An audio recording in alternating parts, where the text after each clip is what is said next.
스데반의 순교 이후 예루살렘에 있는 교회에 큰 박해가 시작됐습니다. 스데반이 순교할 때 그 현장을 지켰던 사울은 교회를 무섭게 파괴했습니다. 그는 미친 듯이 집집마다 다니며 남녀를 가리지 않고 믿는 사람들을 끌어내어 모두 다 감옥에 가두었습니다. 그래서 성도들이 더 이상 예루살렘에 머물러 있을 수가 없었습니다. 사도들 외에는 모두 다 유대와 사마리아 땅으로 뿔뿔이 흩어졌습니다.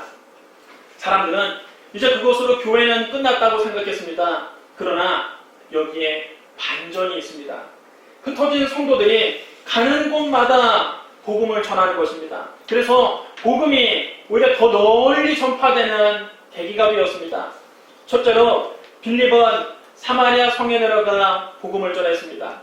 사마리아는 예루살렘에서 북쪽으로 50km 정도 떨어진 성읍입니다.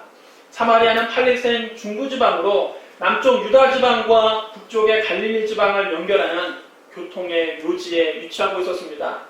이스라엘이 북이스라엘과 남유다로 분열된 이후 사마리아는 북이스라엘의 수도가 되기도 했습니다.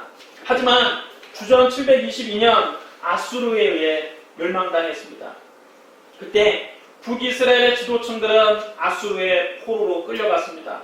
그 대신에 아수르의 관리들과 백성들이 사마리아에 들어와 살면서 인종 혼인 정책에 따라서 사마리아 사람들과 혼인했습니다. 그 결과 사마리아 사람들은 혈통의 순수성을 상실하고 그들의 신앙 역시 변질되고 말았습니다. 이런 역사적인 배경 때문에 남쪽 유다 사람들은 사마리아 사람들을 이방인처럼 취급했습니다. 심지어 유대 사람들은 북쪽 갈릴리로 여행할 때에 사마리아를 통과하지 않으려고 멀리 요단 동편 베레아 지역으로 우회해서 가기도 했습니다. 그만큼 유대인들은 사마리아 사람들을 경멸하고 싫어했습니다. 그런데 예루살렘 교회 7집사 중 한 명인 빌립이 그런 사마리아에 내려가서 복음을 증거한 겁니다. 만약 예루살렘 교회에 큰 박해가 없었더라면, 예루살렘 교회가 평안했더라면 빌립이 굳이 사마리아까지 내려가지 않았을지도 모릅니다. 그러나 예루살렘의 박해가 너무 심해서 도저히 예루살렘에 머물러 있을 수 없으니까 박해를 피해서 사마리아로 내려간 것입니다. 예수님께서 말씀하셨습니다. 이 동네에서 너희를 박해하거든 저 동네로 피하라. 빌립 집사는 예루살렘 동네에 너무 큰 박해가 있어서 사마리아 동네로 피한 것입니다. 그런데 그런 박해를 피해서 사마리아로 내려간 것이 사마리아를 복음화하는 전기를 마련했습니다. 예수 그리스도의 복음이 예루살렘이라고 하는 작은 도시를 넘어서 사마리아까지 전파된 것은 아이러니하게도 박해 때문이었습니다. 원수들의 박해가 도리어 복음이 예루살렘을 넘어서 전 세계로 퍼지게 되는 전환점이 된 것입니다. 부활하신 예수님은 승천하시기 직전에 제자들에게 말씀하셨습니다. 오직 성령이 너희에게 임하시면 너희가 권능을 받고 예루살렘과 온 유대와 사마리아와 땅끝까지 이르러 내 증인이 되리라. 주님의 이 말씀이 성취된 것은 역설적이게도 원수들의 박해 때문이었습니다. 그럼 여러분, 우리 예수 믿는 사람들은 이 세상에서 고난을 당해도 낙심해서는 안 됩니다. 먼 훗날 되돌아보면 현재 당하는 고난이 도리어 영광이 되기 때문입니다. 로마서 8장 28절에 이렇게 기록되어 있습니다. 우리가 알거니와 하나님을 사랑하는 자, 곧 그 뜻대로 부르심을 입은 자들에게는 모든 것이 합력하여 선을 이루느니라. 여러분 따라하셔야 합니다. 모든 것이 합력하여 선을 이루느니라. 여러분 요셉의 삶을 보십시오. 그에게는 10명의 형이 있었습니다. 그의 아버지 야곱은 자기가 가장 사랑하는 여인 라헬에게서 노년에야 요셉을 낳았기 때문에 요셉을 깊이 사랑해서 그에게만 채석옷을 지어 입혔습니다. 한 번은 요셉이 꿈을 꾸었는데 형들의 곡식단이 다 자기단을 향해서 절하는 겁니다. 얼마 후에 또 한 번 꿈을 꾸었는데 해와 달과 열한 별들이 자기에게 절하는 꿈을 꾸었습니다. 이것은 하나님이 요셉에게 주신 꿈임에 틀림없습니다. 그런데 그 꿈을 꾼 다음에 요셉의 삶이 어떻게 되었습니까? 단번에 가족들에게 절받는 사람이 되었습니까? 아니죠. 요셉은 자기 꿈을 형들에게 자랑했습니다. 그렇지 않아도 형들은 아버지가 요셉만 편애해서 그를 곱게 보지 않았습니다. 그런데 자기들이 모두 다 자기 동생인 요셉 앞에 엎드려서 절하게 된다는 말을 듣자 형들은 분노했습니다. 하루는 형들이 세겜에서 양을 칠 때 아버지가 요셉에게 형들과 양떼가 다 잘 있는지 살펴보라고 심부름을 보냈습니다. 요셉이 저 멀리서 다가오는 것을 보고 형들은 요셉을 죽이기로 결의합니다. 꿈꾸는 자가 오는도다. 자, 그를 죽여 한 구덩이에 던지고 우리가 말하기를 악한 짐승이 그를 잡아 먹었다 하자 그의 꿈이 어떻게 되었는지를 우리가 볼 것입니다. 그나마 맏형인 루벤이 요셉의 생명만을 해치지 말자고 해서 그들은 은 20개의 요셉을 미디안 상인들에게 노예로 팔아넘겼습니다. 미디안 상인들은 요셉을 애국으로 데리고 가서 바로의 춘희대장 보디발에게 종으로 팔았습니다. 여러분, 이게 어떻게 된 일입니까? 형제들에게 절을 받는 높은 자리에 올라갈 줄 알았는데 도리어 종으로 그의 신분이 낮아졌습니다. 채색 옷을 입던 집안의 귀염둥이에서 신발이 벗겨지고 옷을 다 빼앗긴 채 남의 집에서 막노동을 하는 노예로 전락하고 만 것입니다. 요셉은 보디발의 집에서 10년 동안 뼈가 으스러지도록 고생했습니다. 하나님의 사람이었던 요셉이 그 10여 년 동안 하나님께 여러분 한 번도 기도하지 않았을까요? 틀림없이 요셉은 하나님께 기도했을 것입니다. 그러나 성경 어디에도 그 10여 년 동안 하나님께서 요셉에게 응답하셨다는 구절은 없습니다. 하나님은 그 10여 년 동안 요셉에게 침묵하셨습니다. 고생 끝에 요셉이 이제 좀 살만해졌습니다. 요셉이 그 보디발의 집에 가정 총무가 된 것입니다. 비록 종이긴 하지만 요셉의 수하에도 사람이 있고 보디발 가정 안에서 자기 소신껏 일할 수 있는 형편이 됐습니다. 요셉은 이것이 하나님이 자기에게 주신 축복이라고 생각했습니다. 그런데 더 큰 불행이 요셉을 기다리고 있었습니다. 보디발의 아내가 자꾸 야릇한 눈짓을 보내며 요셉을 유혹합니다. 보디발의 아내는 요셉의 그 준수한 외모에 반해서 스토커처럼 날마다 요셉을 쫓아다니며 동침하자고 유혹했습니다. 그때마다 요셉이 단호하게 거절합니다. 내 주인이 집안의 모든 소유를 간섭하지 않냐고, 다 내 손에 위탁하였으니 이 집에는 나보다 큰 이가 없으며 주인이 아무것도 내게 금하지 아니하였어도 금한 것은 오직 당신뿐이니 당신은 그의 아내입니다. 그런즉 내가 어찌 큰 악을 행하여 하나님께 죄를 지으리까. 여러분 따르셔야 합니다. 내가 어찌 큰 악을 행하여 하나님께 죄를 지으리까. 요셉은 내가 어찌 큰 악을 행하여 내 주인에게 죄를 지으리까 그렇게 말하지 않았습니다. 내가 어찌 큰 악을 행하여 하나님께 죄를 지으리까. 요셉은 사람에게 보이기 위해서 죄를 멀리한 것이 아닙니다. 그는 늘 자기가 하나님 앞에서 살고 있다는 의식을 가지고 있었습니다. 하나님 앞에서 내가 살고 있는데 내가 어떻게 그렇게 남의 유부녀와 간음을 해서 하나님께 죄를 지으리까. 그는 보는 사람이 없어도 하나님 앞에서 자기의 순결을 지켰습니다. 어느 날 요셉이 밖에서 일을 마치고 집에 들어오자 집에 아무도 없었습니다. 그런데 저쪽 끝에서 보디발의 아내가 또 이상한 눈짓을 자꾸만 보내면서 요셉에게 다가옵니다. 보디발의 아내는 아예 이제 요셉의 옷을 붙잡고 그와 동침해달라고 청했습니다. 요셉이 거절하나 그 보디발의 아내가 요셉의 옷을 놓아주질 않습니다. 할 수 없이 요셉이 자기 옷을 아예 벗어놓고 그 자리를 피했습니다. 요셉은 끝까지 가늠하지 않았습니다. 죄의 자리를 피했습니다. 그럼 여러분 그 결과가 어떻게 되었을까요? 죄의 자리를 피했더니 출세했습니까? 그렇지 않았습니다. 그는 오히려 누명을 쓰고 감옥에 갇히게 되었습니다. 그것도 그냥 감옥이 아니라 왕의 죄수들만을 가두는 깊은 감옥에 갇히고 말았습니다. 한번 들어가면 나올 기약이 없는 감옥에 갇히고 말았습니다. 하나님의 뜻대로 살려고 죄악의 자리를 피했는데 복을 받기는커녕 도리어 죄수의 신분으로 낮아지고 말았습니다. 그 깊은 감옥 안에서 하나님의 사람인 요셉이 기도하지 않았을까요? 틀림없이 요셉은 하나님께 부르짖어 기도했을 것입니다. 자기 억울함을 풀어달라고 하나님께 울부짖었을 것입니다. 그러나 이때에도 하나님이 요셉에게 아무런 응답을 주시지 않았습니다. 성경 어디에도 요셉이 감옥에 갇혀있는 그 기간 동안 하나님이 그에게 응답을 주셨다는 기록은 없습니다. 이번에도 하나님은 침묵하셨습니다. 요셉에게 주신 하나님의 꿈은 위로 올라가는 것이었습니다. 형제들에게 절을 받는 꿈이었습니다. 하지만 요셉의 인생은 그 꿈과는 정반대로 끊임없이 아래로 추락합니다. 이제는 더 이상 내려갈 데가 없는 죄수의 몸이 되고 말았습니다. 어두운 감옥 안에서 요셉은 뼈아픈 눈물을 흘리며 절망의 세월을 보낼 수밖에 없었습니다. 여러분, 지금 여러분의 인생이 밑바닥을 모르는 그 바닥으로 계속 떨어지는 것 같습니까? 날개 없는 추락을 하는 것 같습니까? 아직 절망하지 마십시오. 요셉의 인생을 끝까지 봐야 합니다.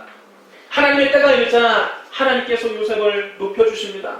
애굽의 바로가 하루는 이상한 꿈을 꾸었는데 애굽의 모든 점술가들과 현인들을 다 불러 모아서 그 꿈을 해석해달라고 했는데 해석해줄 자가 없는 것입니다.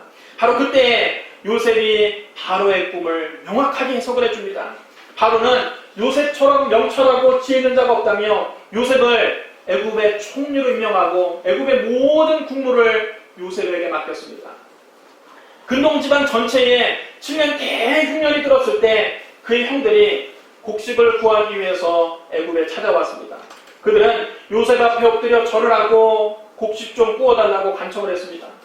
요셉이 17살 때 꾸었던 꿈이 마침내 이루어진 것입니다. 정말로 그의 형제들이 찾아와서 요셉 앞에 엎드려 절을 하면서 곡식 좀 구워달라고 간청합니다. 바로 이것이 하나님의 방법입니다. 요셉은 그의 아버지와 형들과 그의 가족들을 모두 다 애굽으로 모시고 와서 애굽에서 가장 기름진 땅인 고센 땅에 정착해서 살 수 있게 해주었습니다. 나중에 아버지 야곱이 죽자 형들은 요셉이 자기들에게 보복할지도 모른다는 두려움에 사로잡혔습니다. 그들은 요셉에게 아버지가 죽기 전에 형들의 죄를 용서해주고 형들을 잘 보살펴달라는 유언을 남겼다고 거짓말을 합니다. 그 거짓말을 전하고도 안심이 안 됐든지 그들은 모두 다 직접 찾아와서 요셉 앞에 또 엎드려서 이렇게 고백합니다. 우리는 당신의 종들이다. 그때 요셉은 오히려 간곡한 말로 형들을 위로했습니다. 두려워하지 마소서. 내가 하나님을 대신하리니까 당신들은 나를 헤아려였으나 하나님은 그것을 손으로 바꾸사 오늘과 같이 많은 백성의 생명을 구원하게 하시게 하셨나니 당신들은 두려워하지 마소서. 내가 당신들과 당신들의 자녀를 기르리이다. 하나님은 악을 선으로 바꾸시는 분입니다. 하나님은 모든 것을 합력하여 선을 이루게 만들어 주십니다. 현재의 고난은 미래의 영광을 위한 과정입니다. 요셉이 그동안 종살이하고 옥살이했던 것이 하나님의 꿈을 이루는 과정이었습니다. 예루살렘 교회의 큰 박해가 복음이 예루살렘이라고 하는 작은 도시를 넘어서 온 유대와 사마리아까지 퍼지는 예수님의 꿈을 이루는 과정이었던 것입니다. 그럼 여러분, 현재 여러분 어떤 고난을 당한다 할지라도 실망하지 마십시오. 하나님의 시각으로 그 고난을 바라보십시오. 악을 선으로 바꾸시는 하나님, 모든 것을 합력하여 선을 이루게 해주시는 하나님을 믿고 고난 속에서도 감사하는 저와 여러분이 되시기를 주님의 이름으로 축원합니다. 둘째로 빌립은 그리스도를 전파했습니다.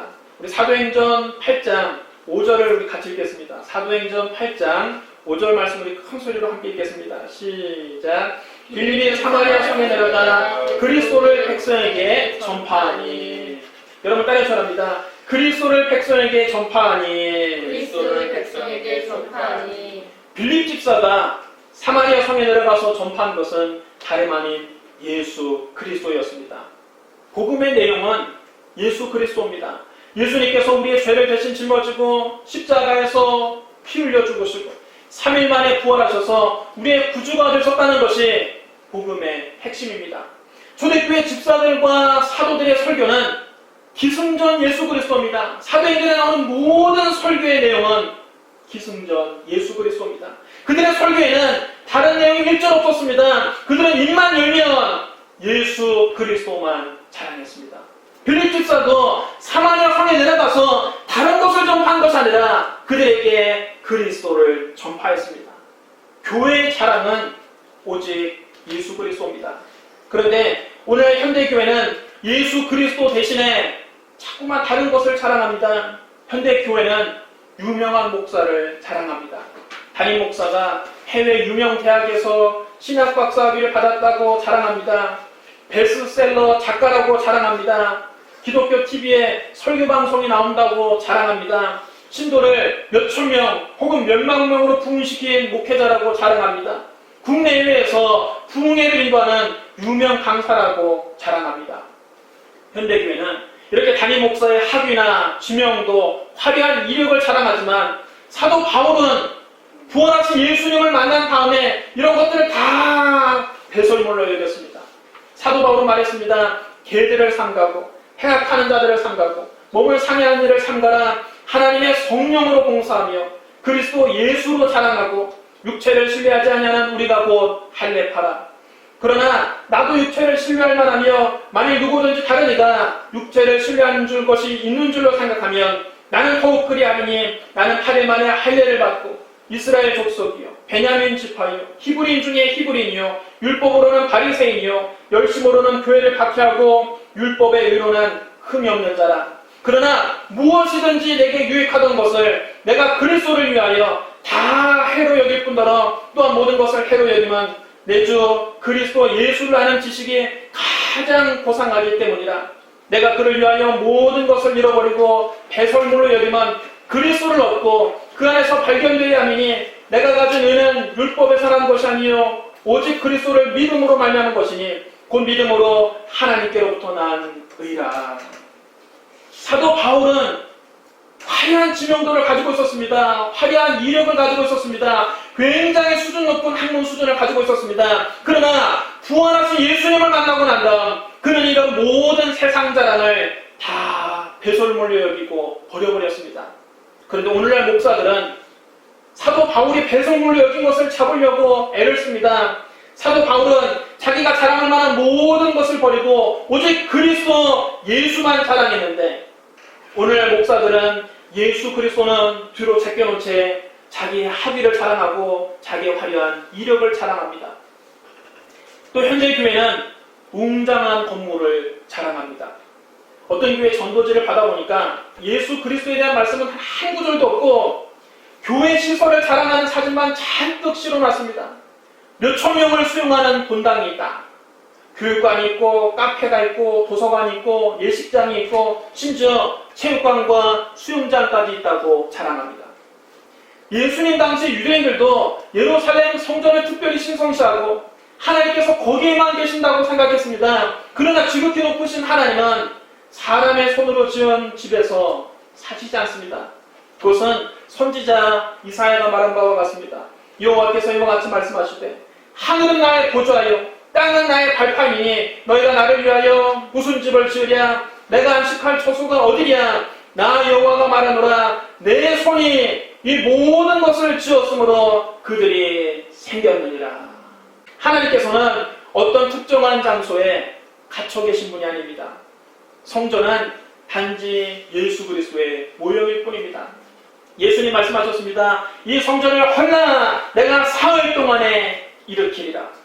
유대인들은 도저히 그 말씀을 이해할 수 없었습니다. 그래서 예수님께 이렇게 따집니다. 이 성전은 46년 동안 지었거늘 네가 3일 동안에 일으킬 수 있느냐? 예수님이 말씀하신 성전은 헤롯 대왕이 재건한 그 예루살렘 성전이 아니라 당신의 육체를 가리키는 것이었습니다. 요한복음 2장 21절 22절에 이렇게 기록되어 있습니다. 그러나 예수는 성전된 자기 육체를 가리켜 말씀하신 것이라. 죽은 자 가운데서 살아나신 후에야 제자들이 이 말씀하신 것을 기억하고 성경과 예수께서 하신 말씀을 믿었더라. 참 성전은 나무와 돌로 지어진 건물이 아니라 예수 그리스도이십니다. 예수님은 하나님의 영광의 광채시요 그 본체의 형상이십니다. 예수님이야말로 살아계신 하나님을 만날 수 있는 참 성전입니다. 그러므로 교회의 자랑은 웅장한 건물이 아니라 예수 그리스도여야 합니다. 초대교회는 변변한 예배당 하나 없었지만 그들의 모임은 언제나 예수로 충만했습니다. 여러분, 우리 아가페 교회가 초대교회처럼 예수 그리스도로 충만한 교회가 되기를 주님의 이름으로 축원합니다. 또 현대교회는 다양한 프로그램들을 자랑합니다. 초대교회 사도들과 집사들은 오직 예수 그리스도만 전했습니다. 그런데 오늘날에는 복음만으로는 뭔가 부족하다고 생각하는지 교회에서 이것저것 많은 것을 가르치려고 합니다. 복음만 전해서는 사람들이 안 모이니까 사람들을 더 끌어모이기 위해서 교회에서 영어도 가르쳐주고 중국어도 가르쳐주고 피아노도 가르쳐주고 바이올린도 가르쳐주고 기타도 가르치고 꽃꽂이도 가르치고 종이접기도 가르치고 풍선아트도 가르치고 서예도 가르치고 커피 볶는 법도 가르쳐고 천연 비누 만드는 법도 가르쳐줍니다. 그리고 교회인지 문화센터인지 구분이 안 됩니다. 그리고 명분은 다 그럴듯합니다. 비신자들과 접촉점을 만들기 위해서 그런 것을 가르친다고 합니다. 일단 비신자들을 교회로 끌어들이기 위해서는 어쩔 수 없다는 겁니다. 그러나 그것은 본질에서 크게 빗나간 방법론입니다. 그것은 여러분 엄밀한 의미에서 전도가 아닙니다. 단순히 교회 건물 안에 들어오는 사람 숫자 늘리는 것이 전도는 아니지 않습니까? 건물 안에 들어오는 것이 여러분 의미가 있는 것이 아닙니다. 하나님 말씀을 듣고 예수 그리스도를 영적으로 만나고 거듭나게 하는 것이 전도지, 교회 건물 안에 들어왔다고 해서 그 영혼이 구원받는 것은 결코 아닙니다. 교회라는 건물 안에 들어와서 거기서 예수님에 대해서는 전혀 듣지 못하고 거기서 단순히 영어 배우고 중국어 배우고 바이올린 배우고 피아노 배우고 기타 배우고 꽃꽂이 배우고 종이접기 배우고 풍선아트 배우고 서예 배우고 커피 볶는 법 배우고 천연 비누 만드는 법 배우고 간다고 해서 그 사람이 그리스도인이 되는 것이 아닙니다. 교회 건물 안에 들락날락 한다고 해서 그 사람이 그리스도인이 되는 것이 아닙니다. 그리스도의 말씀을 듣고 그 영혼이 참으로 회개하고 예수 믿고 거듭나야 그리스도인이 되는 것입니다. 로마서 10장 17절에 그러므로 믿음은 들음에서 나며 들음은 그리스도의 말씀으로 말미암았느니라. 믿음 여러분 다른 곳으로 생기지 않습니다. 백날 교회 와서 영어 배우고 중국어 배우고 피아노 배우고 바이올린 배우고 기타 배우고 꽃꽂이 배우고 종이접기 배우고 풍선 부는 거 배우고 서예 배우고 커피 볶는 거 배우고 천연 비누 만드는 거 배운다고 해서 믿음이 생기지 않습니다. 믿음은 그리스도의 말씀을 들을 때 생기는 겁니다. 그럼 여러분 교회에서 예수님 없는 설교, 예수님 없는 공연, 예수님 없는 프로그램 하는 것은 다 부질없는 짓입니다. 쓸데없는 짓입니다. 그럼 하나님 보시면 뭐라고 하시겠습니까? 쓸데없는 짓 하는구나. 그럼 교회 와가지고 건물 안에 와서 종이접기 맨날 해보십시오. 하나님이 천국에서는 뭐라고 하시겠습니까? 참 쓸데없는 짓 하는구나. 교회 자랑은 유명한 목사도 아니고 웅장한 건물도 아니고 다양한 프로그램도 아닙니다. 우리의 자랑은 첫째도 예수 그리스도요, 둘째도 예수 그리스도요, 셋째도 예수 그리스도입니다. 오직 예수 그리스도만 자랑하고 예수 그리스도만 높이고 예수 그리스도만 전하는 아가페 교회가 되기를 주님의 이름으로 축원합니다. 셋째로 빌립은 표적을 행하면서 복음을 전파했습니다. 우리 사도행전 8장 6절부터 8절까지 말씀을 우리 같이 읽겠습니다. 6절부터 8절까지 말씀 우리 같이 읽겠습니다. 우리가 빌립의 말도 듣고 행하는 표적도 보고 한 마음으로 그가 하는 말을 따르더라. 많은 사람에게 붙었던 더러운 귀신들이 크게 소리를 지르며 나가고 또 많은 중풍병자와 못 걷는 사람이 나오니 그 성에 큰 기쁨이 있더라. 빌립 집사는 말로만 전도하지 않고 살아계신 하나님의 표적을 보여주었습니다. 많은 사람에게 붙었던 더러운 귀신이 크게 소리를 지르며 나가고 또 많은 중풍병자와 못 걷는 사람이 나왔습니다. 그랬더니 사마리아 사람들이 한 마음으로 빌립 집사가 하는 말에 귀를 기울였습니다.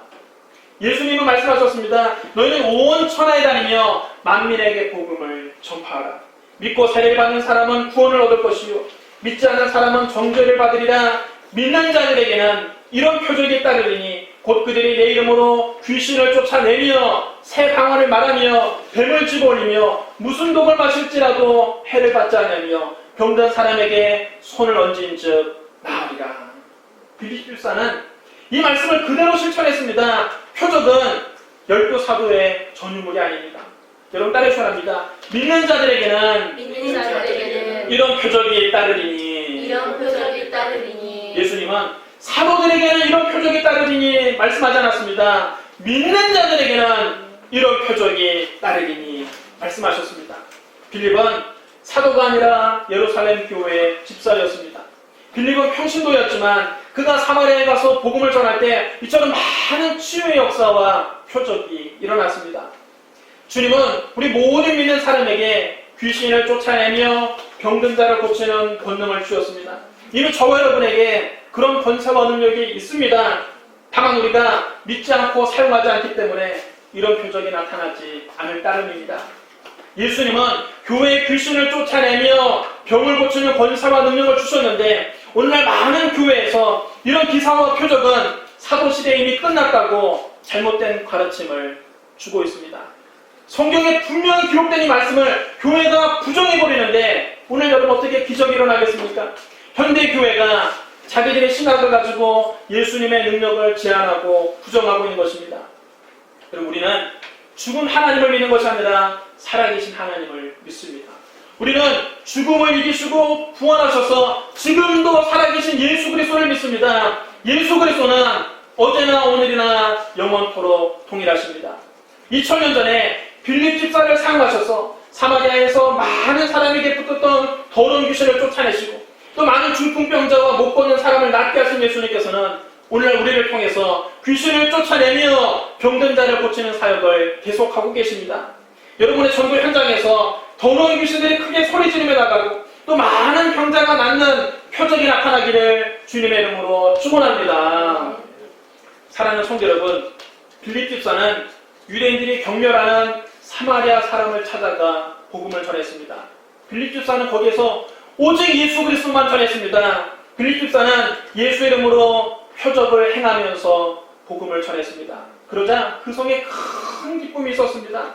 복음이 들어가는 곳마다 큰 기쁨이 있습니다. 가난한 자에게 복된 소식을 전하는 기쁨이 있습니다.